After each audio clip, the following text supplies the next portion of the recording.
The preparation of teachers is really an essential component of any educational program. And from what I have observed over, I guess, 40 years or so, the preparation of neo-humanist educators has been a little bit scattershot, although quite effective in many ways. It's really been a grassroots kind of a thing. I think that teachers have done a lot of peer networking and sharing at conferences. There's been some scholarly work, and but not a real comprehensive approach to preparing teachers. And I think maybe, if I'm not wrong, our first effort with Didi, Ananda, Rama, and I met in Holland 20-some years ago and designed what we thought was a pretty good teacher preparation program, mostly for early childhood. And then RT and others took that and really developed it and got more readings and things. And we had a diploma program. I think 2 people graduated from the diploma program through no fault of the program, but the internet had not yet been invented. Email did not exist. Zoom was a word that no one had ever heard of in relation to education.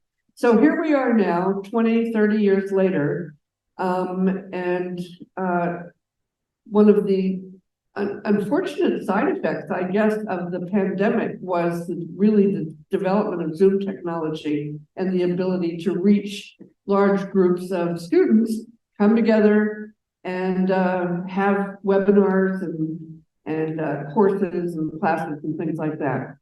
So this newest iteration, about 4 years ago, RT contacted me, and people had been, neo-humanist educators had been in touch with her, desiring something a bit more comprehensive and a bit more systematic in terms of how teachers were prepared. And so we acknowledged that desire, and she invited me to set up a series of lectures or webinars. We had a group of Didis, Didi Mukti, Didi Sadhana, Didi Devapriya, and Didi Ananda from Brazil. We all sort of met like once a month, I think it was, and I would prepare a lecture on a topic like neo-humanist philosophy of education or decolonizing education. I would do a bit of a talk, and then there would be a lot of discussion and feedback. It was very interactive. And so I always say that this project has been a collaborative effort from the start, because it's been an effort to sort of gather the wisdom of practice from the many educators who've been doing really wonderful things through the years, and sort of begin to put a little bit more of a comprehensive approach to it. So that webinar, then RT said, well, let's develop a program. So we did that. I designed a program with about 12 courses, I think, 26 credits. And we taught our first cohort, began 2 years ago and graduated them this June. So we now have a teacher preparation program. I wrote a chapter or an anchor text for each class, and those put together have become what's now a little bit of a formal textbook for the teacher preparation program. So we're going to share the space. Rekha's going to talk a bit about. Well, and continuing with your origin story, Kathleen, I mean, when did the rest of the faculty come on board? It seems like about maybe 6 months we met before that first cohort. About that, yeah. We started, it was a huge collaborative effort, actually. It was lots of hours of meetings planning this program. So staff-wise, Kathleen's been our anchor, our director, and of course RT is in on everything and keeps us in line with our meetings. And Vishala left. Oh, but we have, Linda Vishala Baker, I'm sure you all know, she teaches actually a couple of courses and team teaches with Vishwamitra on the Inside Out personal development course for teachers.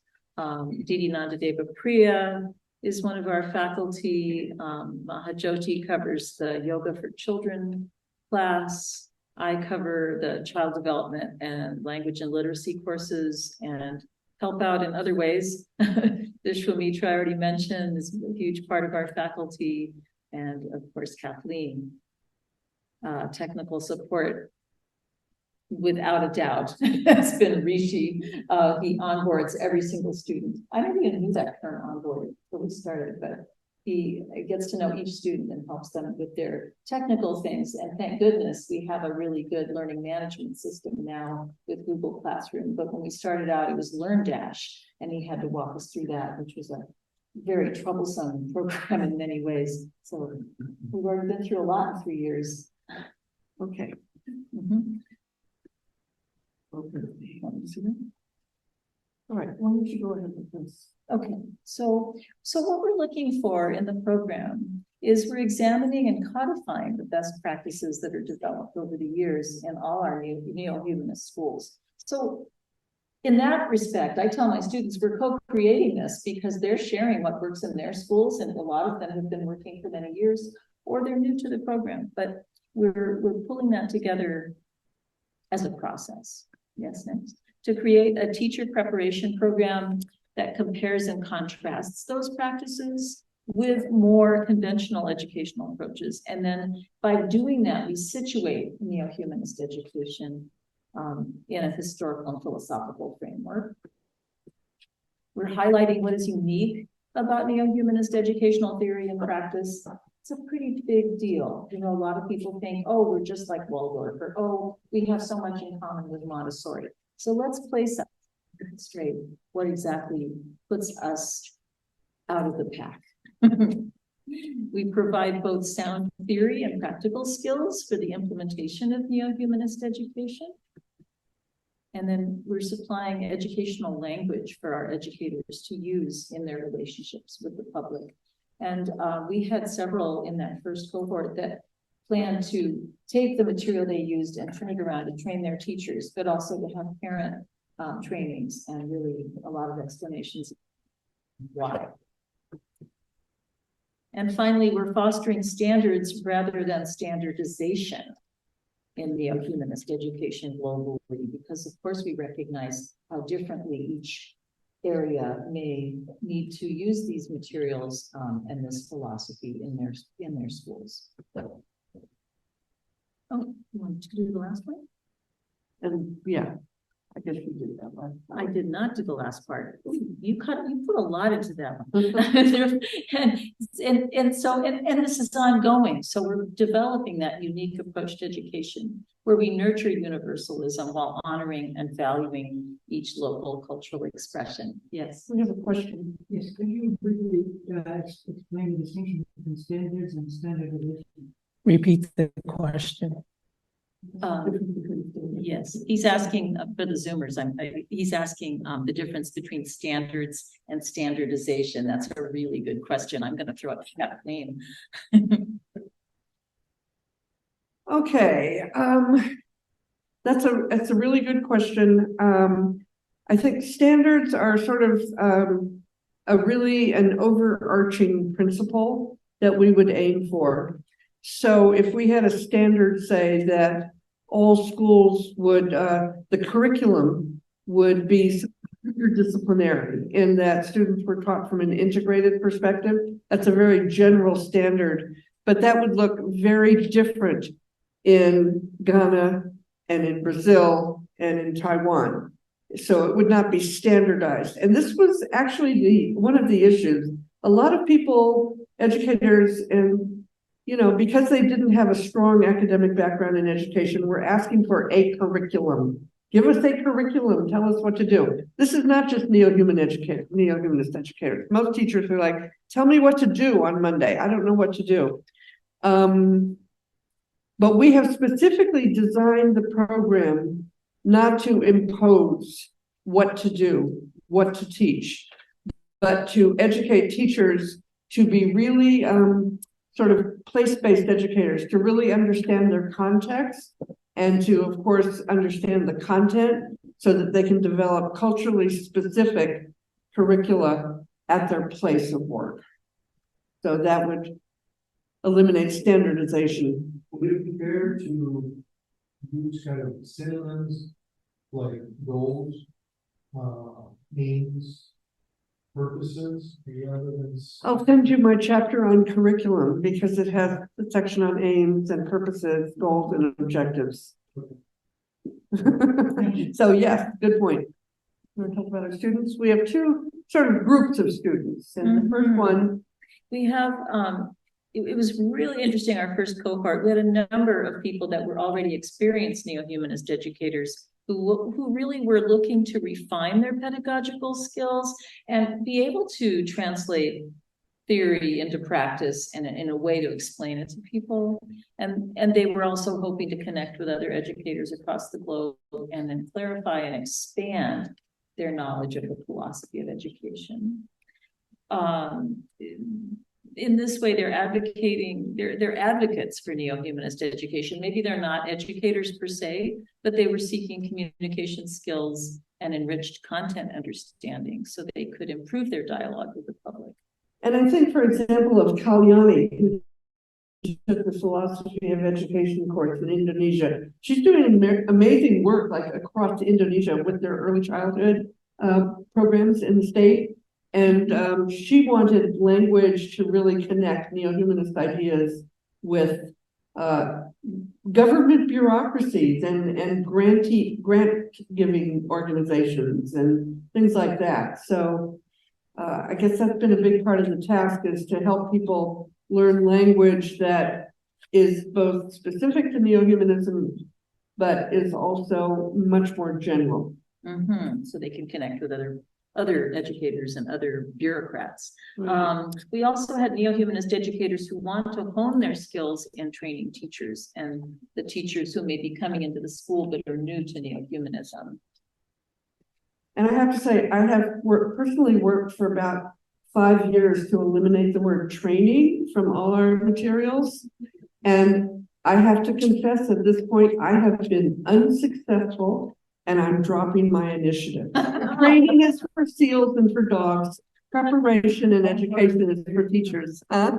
Teacher education, teacher preparation. Teacher preparation. I have this knee-jerk reaction to training. But and that's why trainings in quotes. I did the PowerPoint.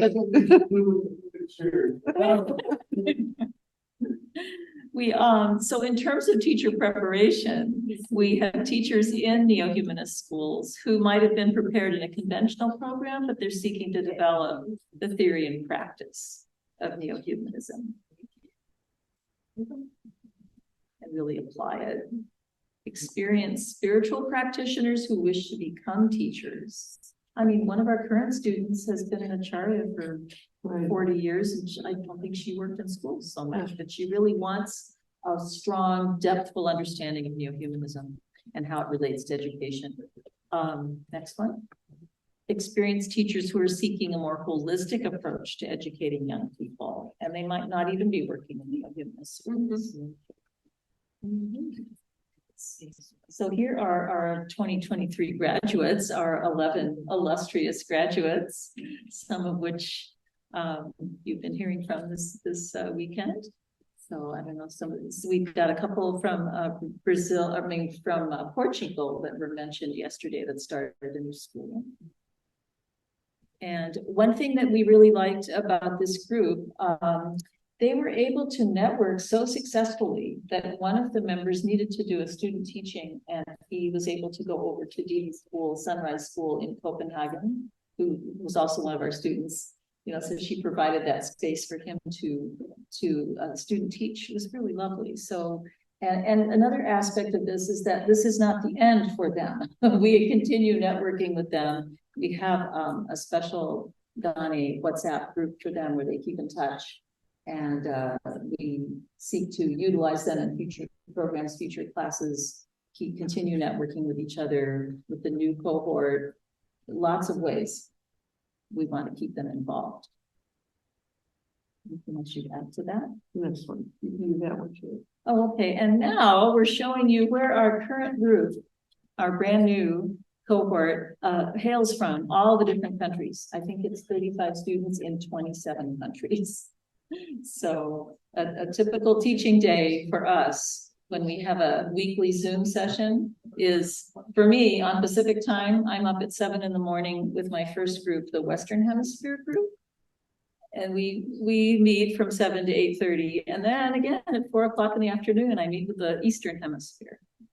It's a lot of fun. Okay, I think the next slide is a little, we won't go there yet. I do want to say something about a teacher preparation program. I've worked in teacher education programs for 35 or more years. Usually they are a smattering of different courses. You know, foundations course, a curriculum course, maybe a culture course. And students have to sort of connect the dots themselves. They may have very different professors, different perspectives. What we have done is design a program that's very carefully scaffolded and, you know, in the sense of building on prior knowledge and prior learning, so that each course in the program presents ideas. Like the philosophy course is very sort of conceptual about the nature of human, what it means to be human, cosmology, epistemology, how people learn. And then we have a personal development, a teacher development course, which carries through the programs. Teachers are going to continue to reflect on their own development in a number of different areas, including spirituality, aesthetics, communication, different things like that. We don't have enough time to talk about that individual course. And then it's carefully designed so that, you know, many of the schools, I think neo-humanist schools that have to use government curricula or really don't have a curriculum plan are teaching sort of a list of topics in the separate academic disciplines, or you know, are really told what to teach with scripts.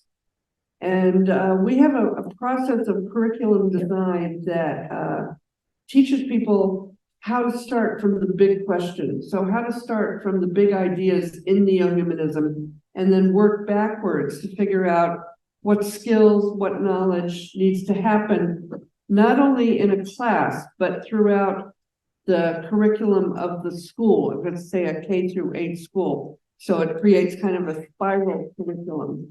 So it's really not possible to just teach decontextualized ideas or decontextualized facts.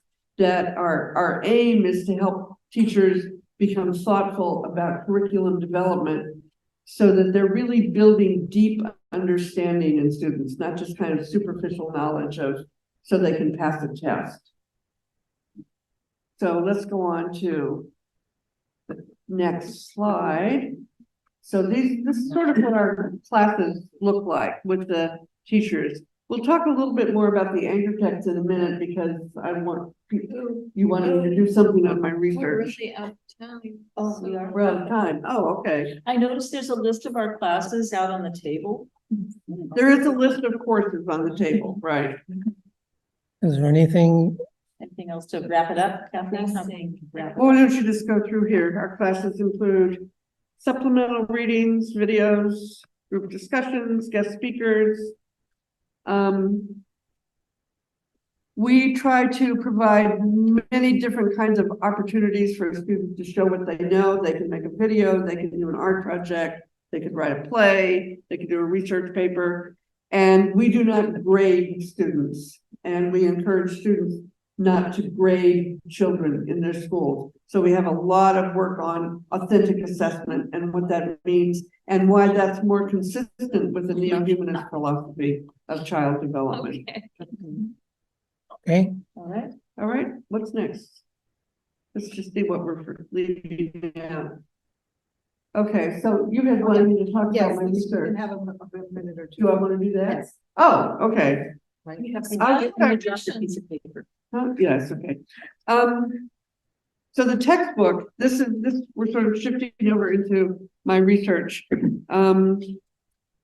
Is the title Becoming One with the World, a Guide to Neo-Humanist Education. There's 2 sections. The first section is foundational ideas in neo-humanist education.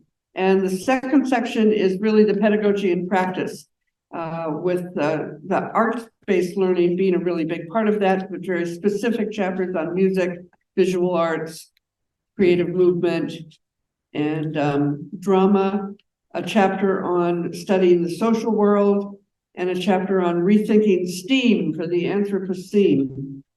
And I just want to say a couple of the really real challenges that I've had writing the book and designing the program. First of all, I was told that neo-humanism needs to be much bigger than Ananda Marga. It needs to reach the world, you know, and influence public education.